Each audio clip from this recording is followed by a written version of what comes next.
2 minutes on the path of grace. And so here's Jonah, this Israelite prophet, a Jew, and God tells him, go to these heathens who have killed many Jews, go to these heathen Gentiles with a special message. Now, the idea of God sending Jonah to meet with these guys, the only thing close to that I can even begin to kind of relate it to get how radical and crazy this really was, would be to imagine God speaking to a Jew in 1940 and saying, hey, go to Berlin and preach to the Nazis.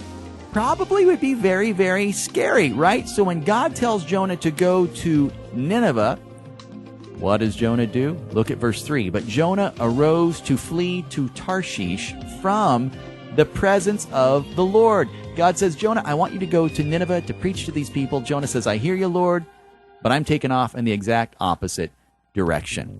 And when we look at this, knowing a little bit about Nineveh, we have to say, well, I can't blame him. I'd be scared of what they might do to me as well. But you know what?